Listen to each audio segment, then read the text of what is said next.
অলৌকিক মন্দিরগুলি খুঁজতে খুঁজতে আমি যে এরকম একটি ঘটনার সম্মুখীন হয়ে পড়ব আমি কোনোদিন নিজেও ভাবিনি। এই ঘটনাটি আপনাদের কাছে আমি শেয়ার করছি, একদম সত্য ঘটনা, যেটা আমি নিজে কানে শুনেছি। কি ঘটনা আপনাকে এইবার বলছি। ঘটনাটি লিখছি, আমার কিন্তু গা কাঁটা দিচ্ছে। একবার আমি আমার একটি মিটিং শেষ করে কলকাতা থেকে আমি বাড়ি ফিরছিলাম। তো সেই দিন আমি একটি লোকাল ট্রেন ধরে বাড়ি ফিরি। তো তৎস্বরূপ সেই ট্রেনে ওঠার পরে আমি যাত্রীদের জিজ্ঞেস করি যে এই ট্রেনটি ব্যান্ডেল দিয়ে যাচ্ছে কিনা। তো আমাকে একটি ছেলে উত্তর দেয়, হ্যাঁ এই ট্রেনটা ব্যান্ডেল দিয়েই যাচ্ছে। তো আমি তার পাশে গিয়ে বসি, সিটটি ফাঁকা ছিল। সেখান থেকে তার সাথে আমার বার্তালাপ শুরু হলো। তো সেখান থেকে আমি জানতে পারি যে সে একটি বিবাহিত ছেলে, তার একটি ছোট্ট বাচ্চা আছে এবং সে সরকারি চাকরি করে। ধীরে ধীরে তার সাথে গল্প আমাদের শুরু হয় এবং সে আমাকে বলে, ভগবান আমাকে জানেন দাদা সব কিছু দিয়েছে, আমার বউ খুব সুন্দর, আমার বাচ্চাটিও খুব সুন্দর, আমার ফ্যামিলি খুব সুন্দর, সরকারি চাকরি করি, কিন্তু একটি জায়গায় আমার খুবই সমস্যা, আমার পেটের খুব প্রবলেম। আমি তাকে জিজ্ঞেস করি, কি হয়েছে আপনার?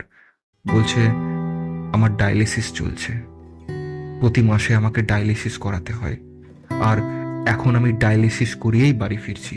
সে আমাকে রিপোর্টগুলো দেখায় এবং হাতের পিন ঢোকানোর সেই নলটিও দেখায়। আমি তাকে সান্ত্বনা দিয়ে বলি, ভগবান আছেন, সব ঠিক হয়ে যাবে, তুমি এত কষ্ট পেও না। ধীরে ধীরে তখনই সেই ঘটনাটির আরম্ভ হয়। সে বলে, আমার শুধু ডায়ালিসিসই নয়, আমার পেটে প্রচণ্ড ব্যথা ছিল, যে ব্যথা আমি সহ্য করতে পারতাম না। আমি অনেক ডাক্তার, বৈদ্য, হসপিটাল, বহু কিছু দেখিয়েছি, অনেক জায়গায় ঘুরেছি, কোথাও ফল পাইনি। দিয়ে একবার আমি একটি কল্যাণীর এক মায়ের কাছে গেছিলাম। সে এই কথাটি আমায় বলছে। তো সেই মন্দিরে সে যাওয়ার পরে সে সেই মাকে পুজো দেন, ভক্তি ভরে তাকে ডাকেন, তারপরে রীতিমতো সে বাড়ি ফিরে যায়। সেই রাতেও কিন্তু তার সেম পেটে ব্যথা আরম্ভ, প্রচণ্ড ব্যথা, যে ব্যথা হয়তো সে সহ্য করতে পারছে না।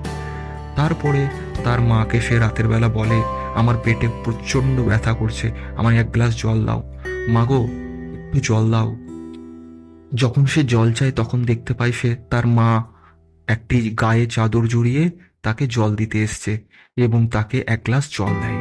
সে সেই জলটি খেয়ে নেয় এবং রীতিমতো গ্লাসটি তার মায়ের হাতে ধরিয়ে দেয়। মা কিচ্ছু কথা না বলে গ্লাসটি রেখে চলে যায়। ঠিক তার 10 থেকে 12 সেকেন্ড পরে তার মা আবার এসে তাকে গ্লাসে জল দেয়। তখন ছেলেটি একদম হতভম্বের মতো তার মাকে বলল, কি গো মা, তুমি তো এক্ষুনি আমায় জল খাইয়ে গেলে, আবার কেন জল এনেছো? বলছে, আমি তো তোর রুমে এই মাত্র ঢুকলাম, তুই কি উল্টো পাল্টা বলছিস, তোর কি মাথা খারাপ হয়ে গেছে? তার মাথা তখন চক্ষু ছানা বড়া হয়ে গেছে। সে বলছে, মা তুমি এইমাত্র আমার ঘরে এসে জল খাইয়ে গেলে। বলছে, না আমি আসি নাই তোর ঘরে, আমি এইমাত্র তোর জন্য জল আনলাম।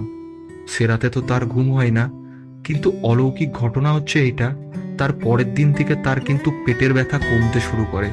ধীরে ধীরে একেবারে কমে গেল তার পেটের ব্যথা। হ্যাঁ, তার ডায়ালিসিসটা চলছে, কিন্তু তার পেটের ব্যথা কিন্তু একদম নাই।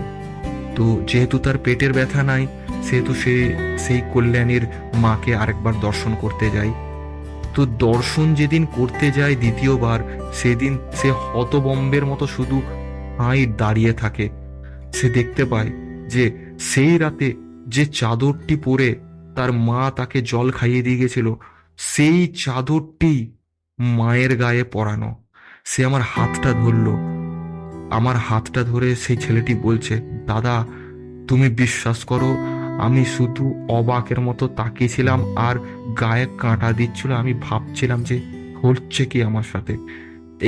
একেবারে যে চাদরটি মায়ের গায়ে ছিল, সেই চাদরটি পরেই তার সেই দিনে সে দেখতে পায় যে তাকে জল দিয়েছে কেউ।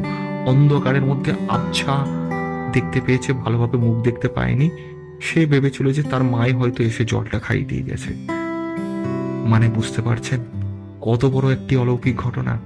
মা নিজে তার রুমে এসে তাকে জল খাইয়ে তার পেটের ব্যথা সুস্থ করে দিয়ে গেছে। অলৌকিক ঘটনা আজও হয়, চারিদিকে হয়, সব দিকে হয়, শুধু মনের বিশ্বাস থাকা চাই।